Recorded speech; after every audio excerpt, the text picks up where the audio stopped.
Hello friends, welcome to Kannamadi IAS and KS YouTube channel. ನೋಡಿ, ಬಹಳಷ್ಟು ದಿನಗಳಿಂದ ನಮ್ಮ ಯೂಟ್ಯೂಬಲ್ಲಿ ಬಹಳ ಜನ ಕಮೆಂಟ್ ಹಾಕ್ತಿದ್ದೀರಾ, ಸರ್ ನೀವು FDA SDA ಬಗ್ಗೆ ಈ ಬಿಲ್ಕುಲ್ ಏನು ಮಾತಾಡೋದಿಲ್ಲ ಆ್ಯಂಡ್ ಅದ್ರ ಬಗ್ಗೆನೂ ಹೇಳಿ, ಯಾವಾಗ ನೋಟಿಫಿಕೇಶನ್ ಅಂತ ಹೇಳಿ, ಆಮೇಲೆ ಅದರೊಳಗೆ ಏನಾದರೂ ಪಠ್ಯಕ್ರಮದೊಳಗೆ ಬದಲಾವಣೆ ಆಗುತ್ತಾ ಅನ್ನುವ ಪ್ರಶ್ನೆಗಳನ್ನು ಭಾಳ ಸರ್ತಿ ಕೇಳಿದ್ದೀರಾ. ಆ್ಯಂಡ್ ಈವನ್ ನಾನು ಕೂಡ ಪ್ರಾಮಿಸ್ ಮಾಡಿದ್ದೀನಿ, yes definitely I will make video on that topic ಅಂತ ಹೇಳ್ಬಿಟ್ಟು. ಆ್ಯಂಡ್ ಇವತ್ತು ನಾನು ಹೇಳ್ತಾ ಇದ್ದೀನಿ, FDA SDA ಯಾವಾಗ ಕಾಲ್ ಫಾರ್ಮ್ ಮಾಡ್ತಾರೆ, ಎಕ್ಸಾಕ್ಟ್ ಡೇಟ್ ಅಂತೂ ನನಗೆ ಗೊತ್ತಿಲ್ಲ. ಆದರೆ ಈವನ್ ಸರ್ಕಾರ ಕೂಡ ತಿಳಿಸಿಲ್ಲ ಫ್ರೆಂಡ್ಸ್. ಸರ್ಕಾರ ತಿಳಿಸಿಲ್ಲ ಅಂದರೆ ನನಗೆ ಅಥವಾ ಯಾರಿಗೂ ಗೊತ್ತಿರಂಗಿಲ್ಲ. ನೀವು ಏನು ಮಾಡಬೇಕು ಅಂದರೆ, ಯಾರು FDA SDAನೇ ಪ್ರಿಪೇರ್ ಮಾಡ್ತಿದ್ದೀರೋ, make sure that you people just continue whatever like ನಿಮ್ಮ ಪ್ರಿಪ್ರೇಷನ್ ಹೆಂಗೆ ಮಾಡ್ತಿದ್ದೀರೋ ಆ ಒಂದು ವೇ ಒಳಗೆ ಕಂಟಿನ್ಯೂ ಮಾಡ್ರಿ. ಹಾಂ, ಸಿಲೆಬಸ್ ಪಠ್ಯಕ್ರಮ ಚೇಂಜ್ ಆಗ್ಬೋದಾ ಅಂತ ಒಂದು ಸ್ಪೆಕ್ಯುಲೇಷನ್ ಇತ್ತು. ಆ ಪಠ್ಯಕ್ರಮದೊಳಗೆ ಏನು ಬದಲಾವಣೆ ಆಗಬಹುದಾಗಿತ್ತು ಅಂದರೆ, ನೋಡಿ, ಗ್ರೂಪ್ ಸಿ ಎಕ್ಸಾಮಿಗೆ ಹೆಂಗಿದೆ, ಒಂದು ಪೇಪರು ಜನರಲ್ ಸ್ಟಡೀಸ್ ಇದೆ, ಇನ್ನೊಂದು ಪೇಪರು ಡೆಫಿನೆಟ್ಲಿ ನಿಮಗೆ ಈ ಕಮ್ಯುನಿಕೇಷನ್ ಪೇಪರ್ ಏನಿದೆ ಅಲ್ವಾ, ಕಂಪ್ಯೂಟರು, ಕನ್ನಡ, ಇಂಗ್ಲೀಷು, ಈ ಕಮ್ಯುನಿಕೇಷನ್ ಪೇಪರ್ ಮಾಡಬೇಕು ಅಂತ ಕೆಲವೊಂದಿಷ್ಟು ಜನ ಹೇಳಿದರು. ಅದಕ್ಕೆ ಕೆಲವೊಂದಿಷ್ಟು ಜನ ಅಪೋಸ್ ಮಾಡಿದ್ದಾರೆ. ಕನ್ನಡ ಒಂದು ಸಬ್ಜೆಕ್ಟ್ ಮಾಡ್ಬೋದು ಅಥವಾ ಇಂಗ್ಲೀಷ್ನ ಓದಿ ನೀವು FDA ಎಕ್ಸಾಮ್ನ ಪಾಸ್ ಆಗ್ಬೋದು ಅಂತ. ಈಗೇನು ಮೊದಲಿನ FDA ರೂಲ್ಸ್ ಇತ್ತು ಅದನ್ನೇ ಮುಂದುವರಿಸಬೇಕು. ಯಾಕಂದರೆ ಎಲ್ಲ ಎಕ್ಸಾಮ್ಸ್ ಒಳಗೂ ಕೂಡ ಕನ್ನಡ ತೆಗಿತಾ ಹೋದರೆ ಕರ್ನಾಟಕದೊಳಗೆ ಕನ್ನಡದ ರೆಲೆವೆನ್ಸ್ ಏನು ಉಳಿಯುತ್ತೆ ಅನ್ನುವಂಥ ಪಾಯಿಂಟು ಡೆಫಿನೆಟ್ಲಿ ಬಹಳ ಸ್ಟ್ರಾಂಗ್ ಆಗಿ ನಿಂತಿದೆ ಅಂತ ನನಗೆ ಗೊತ್ತಿರುವಂಥ ಇನ್ಫಾರ್ಮೇಷನ್ ಪ್ರಕಾರ ಬಂದಿರುವಂಥ ಸುದ್ದಿ. ಆದ್ದರಿಂದ ಮೊದಲಿನ ಸಿಸ್ಟಮ್ ಏನಿತ್ತೋ, ಮೊದಲಿನ ವ್ಯವಸ್ಥೆ ಏನಿತ್ತೋ ಅದರ ಪ್ರಕಾರನೇ ಈ ಒಂದು ಬರುವಂಥ FDA SDAಯಲ್ಲೂ ಕೂಡ ಅದೇ ಒಂದು ಸಿಲೆಬಸ್, ಮೊದಲು ಹೆಂಗೆ ಕನ್ನಡ ಅಥವಾ ಇಂಗ್ಲೀಷ್ ಎರಡೂತೊಳಗೆ ಒಂದು ಚೂಸ್ ಮಾಡಬೇಕು, ಇನ್ನೊಂದು ಜನರಲ್ ಸ್ಟಡೀಸ್ ಪೇಪರ್ ಇತ್ತು, ಅದೇ ಥರನೇ ಮುಂದುವರಿಯುತ್ತೆ ಅಂತ ನನಗೆ ಗೊತ್ತಿರುವ ಬಗ್ಗೆ ನಾನು ಹೇಳ್ಬೋದು ಫ್ರೆಂಡ್ಸ್. ಆಮೇಲೆ ನೋಡಿ, ಇದರೊಳಗೆ ಬದಲಾವಣೆನೂ ಆಗ್ಬೋದು. ಬಿಕಾಸ್ PDO ಎಕ್ಸಾಮ್, ಈಗ ಏನು PDO ಎಕ್ಸಾಮ್ ಇದೆ, ಇದು ಮೊದಲು ಹಿಂಗಿರಲಿಲ್ಲ. ಪಂಚಾಯಿತಿ ಡೆವಲಪ್ಮೆಂಟ್ ಅಂತ ಹೇಳ್ಬಿಟ್ಟು ಒಂದು ಸಪ್ರೇಟ್ ಪಂಚಾಯತ್ ರಾಜ್ ಆ್ಯಕ್ಟ್ ಅಂತ ಒಂದು ಸಪ್ರೇಟ್ ಪೇಪರೇ ಇತ್ತು. ಆದರೆ 2024 ಏನು PDO ಕರೆದಿದ್ದಾರೆ, ಅದನ್ನು ತೆಗೆದು ಗ್ರೂಪ್ ಸಿ ಅಂತ ಮಾಡಿದ್ದಾರೆ. ಇವತ್ತು ಹೆಂಗಾಗಿದೆ ಅಂದರೆ, ಸರ್ಕಾರ ಒಂದು ಕ್ಲಾರಿಫಿಕೇಶನ್ ಸರಿಯಾಗಿ ಕೊಡ್ತಾ ಇಲ್ಲ ಫ್ರೆಂಡ್ಸ್. ಸೊ ಆದ್ದರಿಂದ ನಾನು ನಿಮಗೂ ಕೂಡ ಹೇಳ್ತಾ ಇದ್ದೀನಿ, ಅಷ್ಟೊಂದು ಪ್ಯಾನಿಕ್ ಆಗುವಂಥ ಅವಶ್ಯಕತೆ ಇಲ್ಲ. ನೀವು ಜನರಲ್ ಸ್ಟಡೀಸ್ ಓದ್ತಿದ್ದೀರಾ, ನೋಡಿ, ಎಲ್ಲ KPSC ಕ್ವಶನ್ ಪೇಪರ್ಸ್ ಯಾವ್ಯಾವ ಎಕ್ಸಾಮ್ನ ಕಂಡಕ್ಟ್ ಮಾಡ್ತಾರೆ ಅದನ್ನು ತಗೊಳ್ರಿ. ಅದನ್ನು ತೊಗೊಂಡ್ಬಿಟ್ಟು ಅದರ ಪ್ರಕಾರ ಸ್ವಲ್ಪ ಡೀಪ್ ಆಗಿ ಓದಕ್ಕೆ ಟ್ರೈ ಮಾಡಿ. ನಾನು ಯಾವತ್ತೂ ಹೇಳ್ತಿರ್ತೀನಿ ವಿದ್ಯಾರ್ಥಿಗಳಿಗೆ, ನೀವು ಒಂದು ದಿನಕ್ಕೆ ಒಂದೇ ಸಬ್ಜೆಕ್ಟ್ನ ಓದಿ, ಒಂದೇ ಟಾಪಿಕ್ನ ಓದಿರಿ, but make sure that multiple angle ಒಳಗೆ ಆ ಒಂದು ವಿಷಯವನ್ನು ವಿಮರ್ಶಾತ್ಮಕವಾಗಿ ಓದಿದಾಗ ನೀವು ಕ್ವಶನ್ಗಳಿಗೆ ಆನ್ಸರ್ ಮಾಡಬಹುದು. ಇವತ್ತು ಗ್ರೂಪ್ ಸಿ ಎಕ್ಸಾಮಲ್ಲಿ ಹೆಂಗೆ ಕ್ವಶನ್ ಪೇಪರ್ ಬಿಡ್ತಾ ಇದೆ ಜನರಲ್ ಸ್ಟಡೀಸ್ದು, ಅದೇ ಥರ ಇವನ್ FDA SDAಯಲ್ಲೂ ಕೂಡ ಕ್ವಶನ್ ಪೇಪರ್ ಅದೇ ಒಂದು ಕ್ವಾಲಿಟಿಯಲ್ಲಿನೇ ಬರುತ್ತೆ. SDAಗೆ ಸ್ವಲ್ಪ ಕಮ್ಮಿ ಬರ್ಬೋದು, ಬಟ್ ಫ್ಲಕ್ಚುವೇಟ್ ಆಗುತ್ತೆ, ಹಿಂಗೆ ಬರುತ್ತೆ ಅಂತ ಹೇಳೋಕ್ಕಾಗೋದಿಲ್ಲ. ಸೊ ಹೀಗಾಗಿ ನಾನು ವಿಡಿಯೋನ ಮಾಡಿರಲಿಲ್ಲ ಫ್ರೆಂಡ್ಸ್. ನಿಮಗೆ ಡೆಫಿನೆಟ್ಲಿ ಮಿಸ್ಗೈಡ್ ಮಾಡಬೇಕು ಅಂತಲ್ಲ, ಆದರೆ ಗೊತ್ತಿರ್ಬೇಕು ತಾನೆ, ಸರ್ಕಾರ ಹೇಳಬೇಕು, yes FDA SDA call form ಮಾಡ್ತೀವಿ ಅಂತ ಹೇಳಿದ್ದಾರೆ, ಬಟ್ ಇವಾಗಲೇ ಮಾಡ್ತೀರಿ ಅಂತ ಹೇಳಿಲ್ಲ. ಇನ್ನೂ ಕೆಲವೊಂದಿಷ್ಟು ಜನ ಅನ್ಕೊಂಡಿರ್ತೀರಿ, ಲೈಕ್ ಇಲ್ಲ ಈಗ ಒಳ ಮೀಸಲಾತಿ ಎಲ್ಲ ಬರ್ತದೆ, ಒಳ ಮೀಸಲಾತಿ ವಿಷಯ ಬಂದಾಗ 3-4 ತಿಂಗಳು ಕಾಲ್ಫಾರ್ಮ್ ಮಾಡಂಗಿಲ್ಲ ಅಂತ ಯಾರು ಹೇಳ್ತಿದ್ದೀರಾ, ಅದು ಸತ್ಯಕ್ಕೆ ದೂರವಾದಂಥ ಮಾತು ಫ್ರೆಂಡ್ಸ್. ಪ್ರಾಕ್ಟಿಕಲಿ ವಿಚಾರ ಮಾಡಿದರೆ ನಾವು ಒಳ ಮೀಸಲಾತಿ ಬಗ್ಗೆ ಏನು ಇವತ್ತು ಚರ್ಚೆ ನಡೀತಾ ಇದೆ, ಒಳ ಮೀಸಲಾತಿನ ಕೊಡಲಿಕ್ಕೆ ನಮ್ಮ ಹತ್ರ ಸೆನ್ಸಸ್ ಡೇಟಾ ಬೇಕು. ಸೆನ್ಸಸ್ನೇ ಕಂಡಕ್ಟ್ ಮಾಡಿಲ್ಲ. ಸೆನ್ಸಸ್ ಇರೋದೇ 2025 ನಮ್ಮ ಹತ್ರ ಕಾಸ್ಟ್, ಯಾವ ಜಾತಿಯ ಜನರು ಎಷ್ಟು ಜನಸಂಖ್ಯೆ ಇದೆ ಅಂತ ಸೆನ್ಸಸ್ ಎಲ್ಲಿದ್ದಾವೆ. ಆದ್ದರಿಂದ ಆ ಒಂದು ಎಲ್ಲಿ ತನಕ ನಮಗೆ ಈ ಸೆನ್ಸಸ್ ಬರೋದಿಲ್ಲ ಅಲ್ಲಿವರೆಗೂ ಇದನ್ನ ಮಾಡೋದು ತುಂಬಾ ಕಷ್ಟ. ಬೈ ಎಲೆಕ್ಷನ್ ಎಲ್ಲ ಇರೋದ್ರಿಂದ ಸರ್ಕಾರ ಹಂಗೇನೋ ಹೇಳಿರ್ಬೋದು, ನಾವು ಒಳ ಮೀಸಲಾತಿನ ಕೊಟ್ಟೇ ತೀರ್ತೀವಿ ಹಂಗೆ ಅಂತ.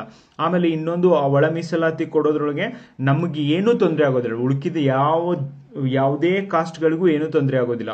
ಬಟ್ ಪ್ರಾಬ್ಲಮ್ ಈಸ್ ಒಳ ಮೀಸಲಾತಿಯನ್ನ ಅದೇ SC/ST ಅವರಿಗೆ ಒಳ ಮೀಸಲಾತಿ ಕೊಡಬೇಕು ಅಂತ ಸುಪ್ರೀಂ ಕೋರ್ಟ್ ಹೇಳಿದೆ. ಅದೇ ಜಾತಿಯಲ್ಲಿರುವಂತ 50% ಜನ ನಮಗೆ ಒಳ ಮೀಸಲಾತಿ ಬೇಕಾಗಿಲ್ಲ ಅಂತ ಹೇಳ್ತಾರೆ, 50% ಜನ ಬೇಕು ಅಂತ ಹೇಳ್ತಾರೆ. ನನಗನ್ಸುತ್ತೆ ಇದು ಮುಗಿಯದೇ ಇರುವಂತ ಒಂದು ಕತೆ.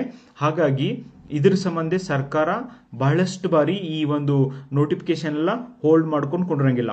ಈವನ್ PSI ನೋಟಿಫಿಕೇಶನ್ ಆಗಿರ್ಬೋದು, ಯಾವುದೇ ಆಗಿರ್ಬೋದು, ಅದನ್ನ ಹೋಲ್ಡ್ ಮಾಡ್ಕೊಂಡು ಕೊಂಡಿರಂಗಿಲ್ಲ. ಇನ್ ಕೇಸ್ 3 ತಿಂಗಳು ನಿಮ್ದು ನೋಟಿಫಿಕೇಶನ್ ಆಗೋದಿಲ್ಲ ಅಂತಾನೆ ಗೆಸ್ ಮಾಡೋಣ. ಓಕೆ, 3 ತಿಂಗಳು ನೋಟಿಫಿಕೇಶನ್ ಆಗೋದಿಲ್ಲ ಅಂತಾನೆ ತಿಳ್ಕೊಂಡ್ರು ಕೂಡ ನಿಮ್ಗೇನ್ ಲಾಸ್ ಆಗಬೇಕಾಗಿದೆ, KAS ಎಕ್ಸಾಮ್ ಇದೆ ಅದಕ್ಕೆ ಹೋದ್ರಿ, ಆಮೇಲೆ FDA ಎಕ್ಸಾಮ್ದು ಲೈಕ್ ಸಿಲೆಬಸ್ ಎಷ್ಟಿದೆ ಗೊತ್ತಾ ಫ್ರೆಂಡ್ಸ್?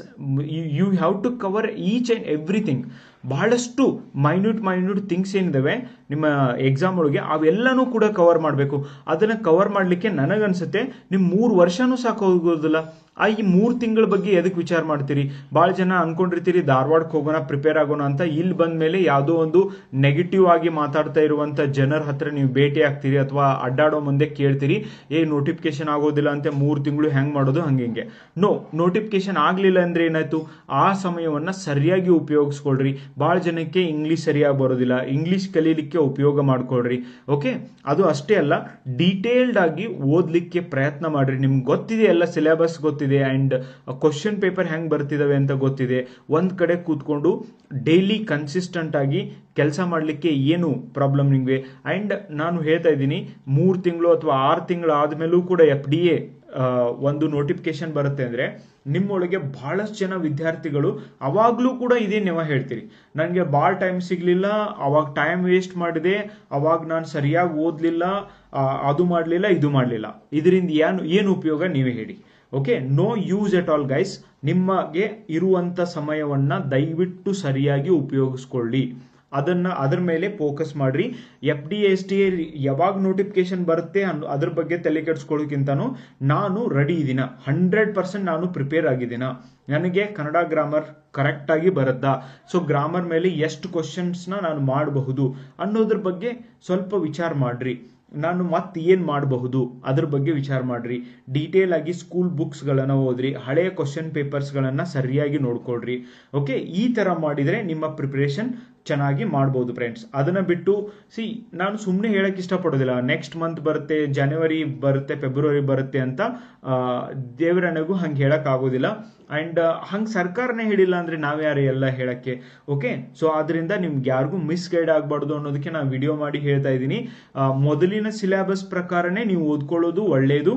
ಓಕೆ, ಕನ್ನಡ ಯಾರು ತಗೋತಿದ್ರು ಕನ್ನಡದವರು, ಯಾರು ಇಂಗ್ಲಿಷ್ ತಗೋತಿರೋ ಇಂಗ್ಲಿಷ್ದವರು, ನೀವು ಇಂಗ್ಲಿಷ್ ಗ್ರಾಮರ್ ಕನ್ನಡ ಗ್ರಾಮರ್ನ ಓದ್ಕೊಳ್ಳೋದು ಒಳ್ಳೇದು.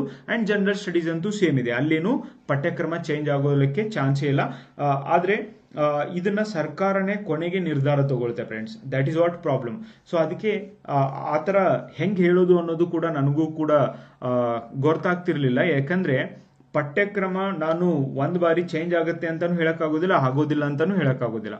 ಯಾಕಂದ್ರೆ ಚೇಂಜ್ ಮಾಡಬೇಕು ಮಾಡಬಾರ್ದು ಅನ್ನೋದ್ರ ಬಗ್ಗೆ ಸರ್ಕಾರದ ಹತ್ರ ಕ್ಲಾರಿಟಿ ಇಲ್ಲ. ಓಕೆ, ಮಾಡಬೇಕು ಮಾಡಬಾರ್ದು ಅಂತ. ಇನ್ನು ನಾವು ಹೇಳೋದು ತುಂಬಾ ಕಷ್ಟ. ಆದ್ರೆ ಮೊದಲಿನ ಸಿಲೆಬಸ್ ಪ್ರಕಾರನೇ ಕನ್ನಡನೇ ನೀವು ಓದ್ಕೊಳ್ರಿ.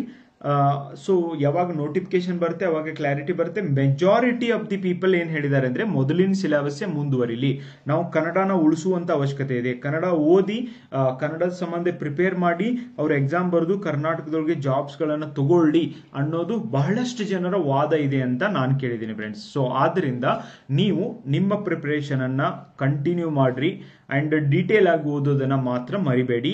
ಓಕೆ, ಸೊ ಇಷ್ಟು ನಾನು FDA ಬಗ್ಗೆ ಹೇಳಿಕೆ ಇಷ್ಟಪಡ್ತೀನಿ ಫ್ರೆಂಡ್ಸ್. ಸೊ ಇದ್ರ ಬಗ್ಗೆ ಯಾವಾಗ ನೋಟಿಫಿಕೇಶನ್ ಬರುತ್ತೆ ಅವಾಗ ನಿಮಗೆ ಪ್ಲಾನ್ ಮಾಡಿಕೊಡೋದಾಗಿರ್ಬೋದು, ಡೀಟೇಲ್ ಆಗಿ ಅದ್ರ ಬಗ್ಗೆ ಹೇಳೋದಾಗಿರ್ಬೋದು, ಅವಾಗ ನಾನು ಡೆಫಿನೆಟ್ಲಿ ಮಾಡ್ತೀನಿ. ಆದ್ರೆ ಬಹಳ ದಿನದಿಂದ ನೀವು ಕೇಳ್ತಾ ಇದ್ರಿ, ಸೊ ಅದರಿಂದ ನಾನು ಒಂದು ಸಣ್ಣ ಇನ್ಫಾರ್ಮೇಶನ್ ನಿಮಗೆ ಕೊಡ್ತಾ ಇದ್ದೀನಿ. ಡೋಂಟ್ ವರಿ ಅಬೌಟ್ ಲೈಕ್ ಯಾವಾಗ ಬರುತ್ತೆ, ಅದು ನಮ್ಮ ಕೈ ಒಳಗಿಲ್ಲ. ಬಂದಾಗ ನಾನು 100% ಪಾಸ್ ಆಗಬೇಕು. ಹಾಗೆ ನೀವು ಒಂದು ಗುರಿನ ಇಟ್ಕೊಂಡು ಅದ್ರ ಮೇಲೆ ಎಫರ್ಟ್ ಹಾಕಬೇಕು. ಎವ್ರಿ ಡೇ ಎಫರ್ಟ್ ಹಾಕಿದಾಗ ಮಾತ್ರ you can do something, achieve ಮಾಡಬಹುದು ಏನಾದರೂ. ಸೊ ಅಲ್ಲಿವರೆಗೂ ನೀವು ನಿಮ್ಮ ಪ್ರಯತ್ನವನ್ನ ಮಾಡ್ತಾ ಇರಿ ಫ್ರೆಂಡ್ಸ್. ಬೇರೆಯವರು ಏನೆಲ್ಲ ಆಗಲಿ, ಅವ್ರು ಏನು ಬೇಕಾದ ಅವ್ರಿಗೆ ಬೇಕಾಗಿ ಜಾಬ್ನ ಮಾಡ್ಕೊಳ್ಳಿ, ಬಟ್ ನಿಮಗೆ ಇದ್ರ ಮ್ಯಾಗ ಇಂಟ್ರೆಸ್ಟ್ ಇದೆಯಾ ಇದ್ರೆ ಓದಿ, ಬೇಡ ಅನ್ನೋದಿಲ್ಲ. ಆದರೆ ಯಾವಾಗ ಬರುತ್ತೆ ಗೊತ್ತಿರೋದಿಲ್ಲ ಯಾರಿಗೂ ಕೂಡ, ಸರ್ಕಾರಕ್ಕೂ ಗೊತ್ತಿಲ್ಲ ಯಾವಾಗ ಮಾಡಬೇಕು ಅಂತ. ಇನ್ನು ಯಾರು ಹೇಳೋಕ್ಕಾಗುತ್ತೆ? ಸೊ ಆದ್ದರಿಂದ ನೀವೆಲ್ಲರೂ ಕೂಡ ನಿಮ್ಮ ಪ್ರಿಪ್ರೇಷನ್ನ ಚೆನ್ನಾಗಿ ಮುಂದುವರ್ಸ್ಕೊಂಡು ಹೋಗಿ. ಕನ್ನಡನೇ ಓದಿ ಆ್ಯಂಡ್ ಒಂದು ಪೇಪರ್ ಜನರಲ್ ಸ್ಟಡೀಸ್ನೇ ಓದಿ. ಸ್ವಲ್ಪ ಡೀಪ್ ಆಗಿ ಓದಿ, ಯಾವುದೇ ಟಾಪಿಕ್ ಓದಿ ಡೀಟೇಲ್ ಆಗಿ ಓದಿ, ಅದು ನಿಮಗೆ ಹೆಲ್ಪ್ ಆಗುತ್ತೆ friends. Thank you so much. ಇದನ್ನ ನಾನು ಕ್ಲಾರಿಫೈ ಮಾಡಬೇಕಾಗಿತ್ತು. ಇದನ್ನ ಬಿಟ್ಟು ಏನಾದರೂ ಡೌಟ್ ಇದ್ರೆ ನೀವು ಕಮೆಂಟ್ ಬಾಕ್ಸ್ ಒಳಗೆ ತಿಳಿಸ್ಬೋದು. ಅದಕ್ಕೆ ನಾನು ಉತ್ತರವನ್ನು ಮಾಡಲಿಕ್ಕೆ ಪ್ರಯತ್ನ ಮಾಡ್ತೀನಿ ಫ್ರೆಂಡ್ಸ್. ಬಾಯ್.